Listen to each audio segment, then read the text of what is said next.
Alrighty, let's go ahead and get into it.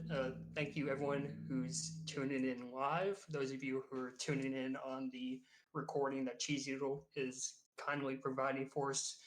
Today's TED Talk, the third TED Talk of season 30, we're going to get into some 2v2 grab concepts. I'm calling it grabbing without grabbing. And we'll get into exactly what that means a little bit later. To start off, a little bit about me. For those of you who don't know my history in competitive tag pro, started playing back in season 8 of NLTP, which would be season 11 by the current calendar. Roughly 8-time captain, GM, CRC member, 4 times All-Star, and then various positional awards here and there throughout the years. So I think I'm at least somewhat qualified to talk about offense, and we're going to try to teach you a couple of things here tonight if we can. So what does grabbing without grabbing mean? I stole the title for the presentation from Curb Your Enthusiasm. There's a bit in there about acting without acting. So I'll play this clip really quickly. Replace acting, actor with various iterations of grab and see if you can follow along. Yeah, what does acting without acting mean? It just means that you don't want to see the actor at work.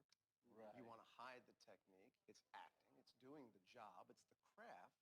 So you hide the actor's effort. But you're still acting. Yeah, of course you're acting. Right. So it could be acting with acting. That could be a title too. Okay.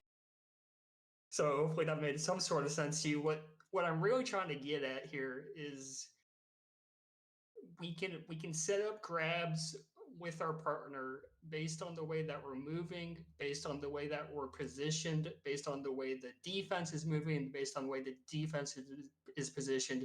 We can use all of these different factors to generate grabbing opportunities for ourselves and our partner. And effectively, what I'm saying is we're setting up these grabbing opportunities without grabbing. And so the question then, how do we move in position in order to make this happen? So we'll run through a couple different concepts here, and I want to emphasize this is largely going to be conceptual. I will show a set play here on the next slide, but this is largely going to be more of an instinctual kind of thinking sort of style of offense. It's not set plays, backboards, handoffs, etc. So what we're not covering, to add on to that, like I said, not really talking handoffs, not really talking backboards, power-ups, et cetera, et cetera. I kind of consider those basics of grabbing. It's stuff you're going to learn from your novice captain your first season, right? So we're going to try to up the level, up the thinking level a bit. We're going to look at 2v2 reset situations, and we're going to try to think with positioning and movement in mind how we can grab more effectively. So first of all, we'll set plays here, and we're just going to highlight one, not a novel concept. I'm calling it a pick and roll. I'm sure this is not a new concept to many of you. Really drawing inspiration from the NBA and basketball in general, if you know what a pick and roll is. I'll show the video of the basketball play first so you get an idea of how it looks, and then we'll show a tag pro example so you guys can see it in action. You want to keep your eye on the top of your screen, and we can run that back so you can take one more look at it. So what's going to happen is you're going to find, I think this is Kyrie over at the top of your screen. The man who just passed to him is going to go ahead and set a screen to give Irving some space rolling over the top, right? So there's the pick and roll action, and now suddenly Kyrie has a lane to the basket, right? And so really, that's all we're trying to do in our tag pro game. Often involves some sort of map element, whether it be a boost or a bomb. You have one offender sitting out at that map element, sitting out away from flag. You'll have one defender covering him.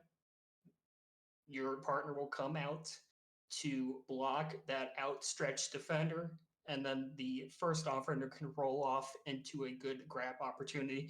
Takes advantage of those defenders who are more aggressive, who like to come out to challenge, and we can take a look here. This is from MOTP Season 30 Minors Week 1, or this might be Week 2, actually.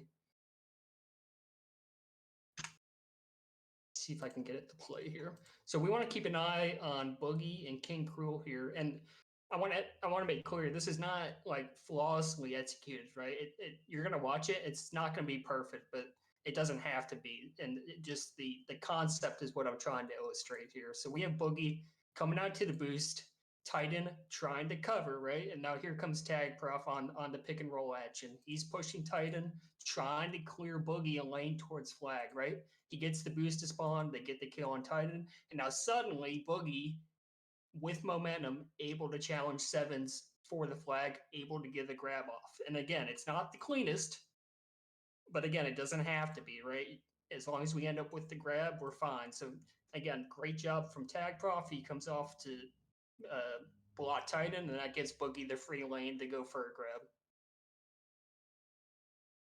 And we'll go back one slide here. I want to highlight not the only set play you can come up with, right?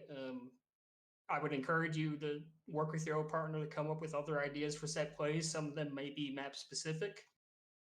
Something to think about.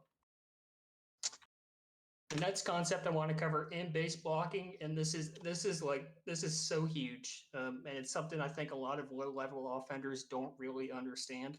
Blocking does not happen just after one of you get a grab. If you're able to block pre-grab effectively, you're going to give yourselves really good opportunities to get out of base. And part of it is just, it comes with time. When you see that your partner has an advantageous position, you're able to recognize a block thrown at the right time is going to be able to spring them free. So it will come with time. It's not necessarily something you'll get right away.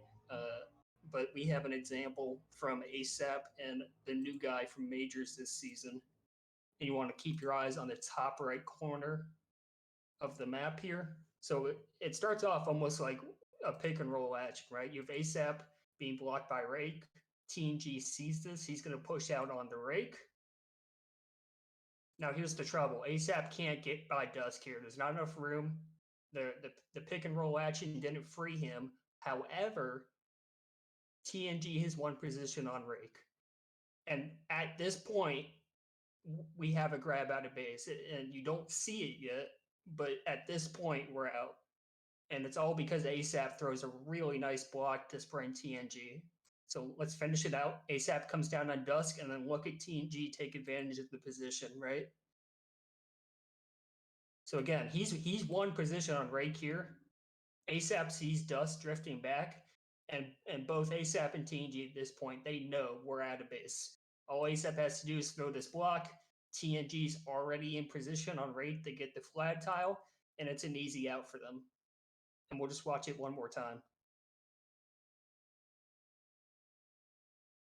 So again, you see how key it is for ASAP to recognize that TNG has Rake beat. And once he recognizes that and goes to block Dusk out, it's a free out. And the sooner you can recognize it, and the more aware of you are of your partner's position and whether they have a advantageous position on their opposing defender, you can do stuff like this all the time.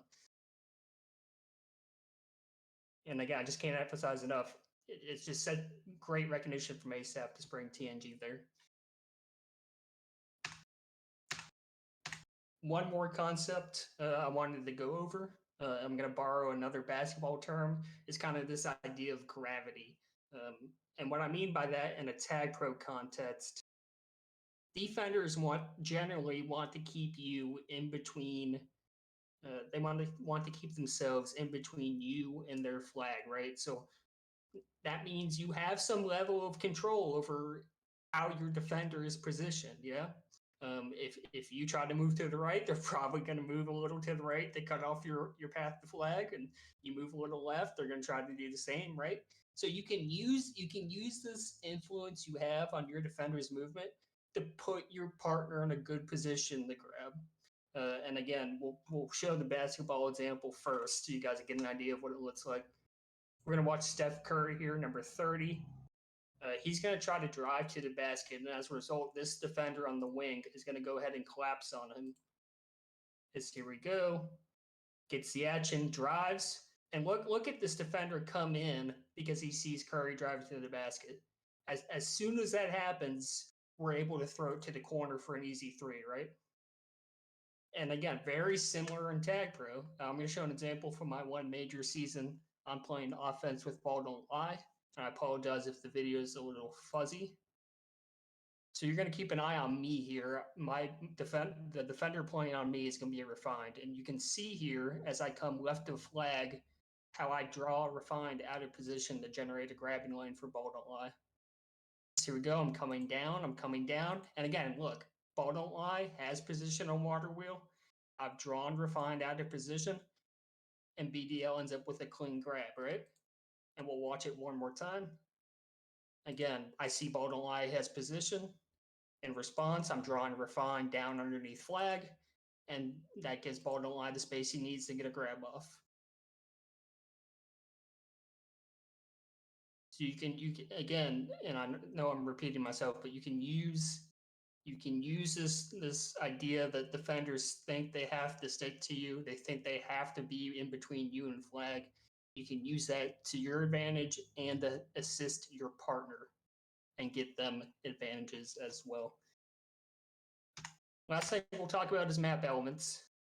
A common mistake I think that lower level offenders make is they think, I see a boost, I see a bomb, I have to grab with it. And you don't have to. And I think you see, like on maps like Audacity, people understand this a little bit better. They use those mid boosts for blocking. But these in-base map elements, again, can be used to give your partner positional advantages and grab lanes out of base. I drew up a quick, poorly drawn sketch here on the right on some sort of rush variant, it looks like. So we see, I'm blue, right? I'm sitting on this top boost. I see my partner has position on his defender. Now, if I tried to grab here, maybe I get out. Maybe I go off the wall and I'm able to get out bottom. Who knows? Or maybe my defender drifts right and is able to cover. Instead, what I can do, I can take this into my defender and knock him out of the way. And that clears that grab lane for my partner, right? So again, I would encourage you to, instead of thinking, here's an in-base boost, I have to take it in the flag, take the whole situation in stock before making that decision, right? Is my partner in a good position? Is there a way I can take this to free them? And if not, sure, go ahead, take it in the flag, right? But think about it first. Think about where your defender is, where their defender is, where your partner is, etc. And you can find opportunities like these to sprint them for good grabs and give them grabbing lanes. And just a side note, and a lot of these concepts kind of intermingle. Map elements give you gravity, right? Like we saw it on the pick and roll. They'll come out to challenge you, so you can work into pick and rolls off of your gravity on the boost. They have to account for what you might do with it, right? So that gives you, again, some sort of influence on the defender's movements. And if you understand how that influences them, it makes it easier on you to grab. Here's an example from a Bot Otters game from this past week in Minors. I want you to watch Oink here. Has the opportunity to use this in-base bomb. And Titan is coming in potentially for a grab. Now, Oink has a couple options here, right? The I guess not traditional way, but the ways someone might normally take this. They can go off the corner to try to clear Garfield and Boogie, off the corner into flag and take it blue. They could also just bomb straight into flag and hope for the best and hope they get a good bounce. Maybe look for a handoff, but I love what Oink does here instead. He recognizes his partner is coming in with speed and has an advantage on these defenders if Oink uses the bomb properly. And look at this. Diffuses, knots the defense out of position, doesn't take bomb in the flag, doesn't take bomb in the corner into flag, just uses it to clear the two defenders, and then it's an easy out for tight end out left. He's passed to. Just and again, I think 90% of offenders would try to take this off corner. They try to take this off straight into flag, but Oink, really good recognition here. Knows all he has to do is give Titan an advantage, and he'll get out with it. And that's exactly what he does. Able to clear the grabbing lane for Titan by using that map element effectively. So just quick summary of it all. You and your O partner are in fact partners. So act like it, right? Come up with set plays for each other, whether it be the pick and roll we talked about earlier, or if it's something on a specific map that you can come up with. Use that idea of your gravity, open lanes, influence defenders' movements, read your partner, and then use map elements in non-standard ways, right? We just saw Oink use it with the bomb. Look for blots rather than grabs with map elements. Open up those grabbing lanes, or again, going back to that gravity concept, can you draw defenders out of position just by sitting on a booster or bomb? And does that give your partner an opportunity to get out of base?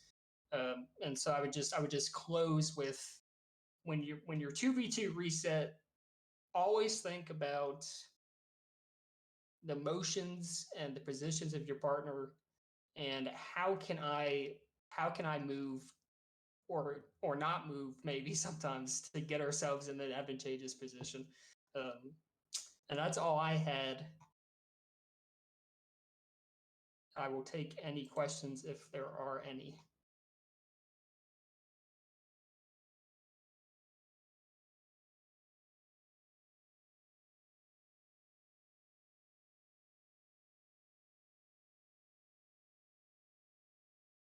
Thank you, Cheese. If there are no further questions, I guess I'll end the presentation here. Appreciate all of you who tuned in.